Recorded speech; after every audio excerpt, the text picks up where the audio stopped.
Hello, everybody. I reviewed the book The Influencer, The New Science of Leading Change, and going to kind of go through my questions here and what I thought about the book. So the first question is, describe what the leadership as influence means to you in your present role. So leadership as influence means being able to create a quick, profound change that lasts and leads to great results.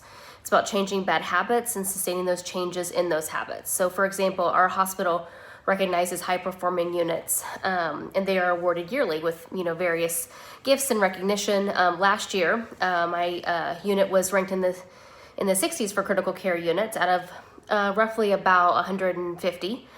And this year we ranked number 10. We were in the top 10% of all critical care units in the company. And it was really all about transparency about the process, what the process is and what the unit of distinction means, and then education around that. So showing them, my team, areas of opportunity, what our focuses need to be for improvement, and really it all comes down to the why behind it. And I think it was all about showing them how great they were at their work and how even more great they could be. Analyzing the three keys to influence. So those are focus and measure, finding vital behaviors, and then being able to engage all 6 sources of influence. Focus and measure is about influencers being very clear about what they're trying to achieve, and they're laser focused on measuring it. I work for a corporation that's very data heavy, and so pretty much I can find any kind of data I need to be able to show my team and influence change in that way. The influencer needs to understand the issues that need to be fixed and how to develop repeatable strategies to solve them. We also need to hold ourselves accountable to our goal that we are trying to achieve. And then finding vital behaviors is about focusing on 2 to 3 vital actions that help create the greatest amount of change. So it's about finding 1 or 2 behaviors that will make that big difference and sustaining those behavior changes. So usually you only have to focus on changing a few, not all 50, which that was a big part of me, a learning curve when I was a new manager, is that I really wanted to get in there and had all these great ideas and that was great, but being able to really focus on 1 or 2 instead of all of them made me less insane. So engaging all 6 sources of influence, that's about finding ways to get people to carry out the vital behaviors that you've identified. So personal motivation is one of them, which encourages people to have ownership in their success. Personal ability, when you as a person that you're asking change it, can you make a change to do those things? Social motivation, which is when a person is encouraged to act with the wrong behavior or the right behavior. So, are you enabling behavior that isn't aligning with your behaviors that you want to be changed? And then social ability requires asking others to not enable this behavior, but to align with yours. Lastly, is structural motivation, which is about encouragement and reward, and structural ability is the last one, which assesses if the person can succeed in this environment. So engaging all 6 of those sources of influence involves the influencer in using all their tools to shape their change in the behavior, because when we shape our change in the behaviors, when we really become an influencer in our area. So Dr. Mimi Sobert is one of the people that is considered a big influencer because of her Delancey Street project in San Francisco. And so what I found interesting from that, as some background, so she basically picked a few vital behaviors to influence her change. And these vital behaviors were identified and maintained.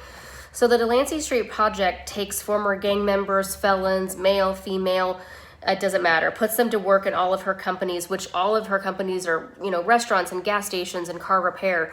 They're all made up of former people that have been in jail or gang members, etc. So she draws from the principles and practices as an influencer to make this a successful project.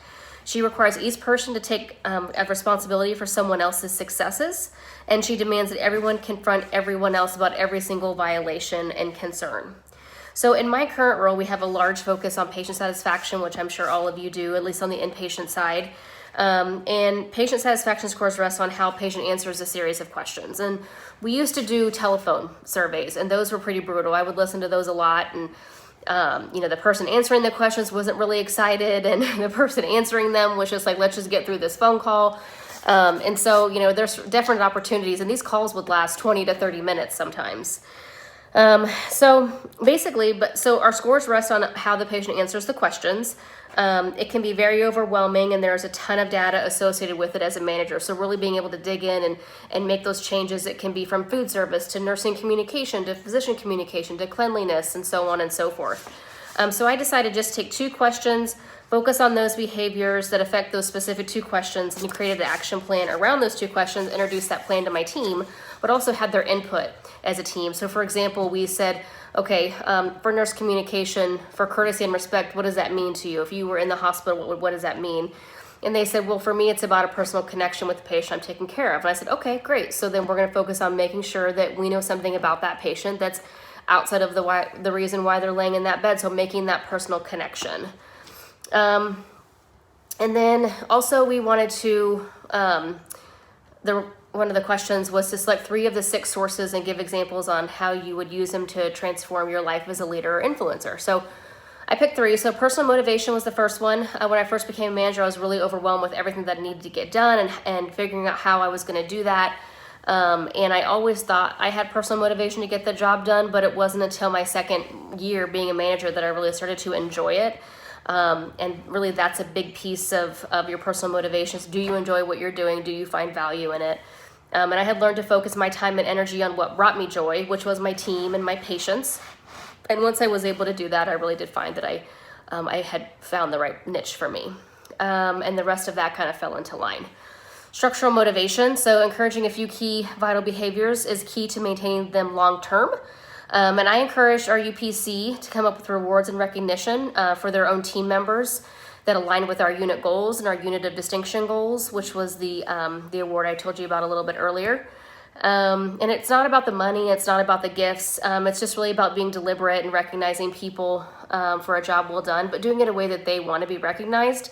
You know, I have some nurses that they're over the moon if I put their picture on the Facebook page and, hey, this nurse went above and beyond. And then I have others that they would rather, you know, bury their own coffin than be on Facebook and have their picture taken. So, you know, we recognize those nurses a little bit differently than we do others. And then structural ability.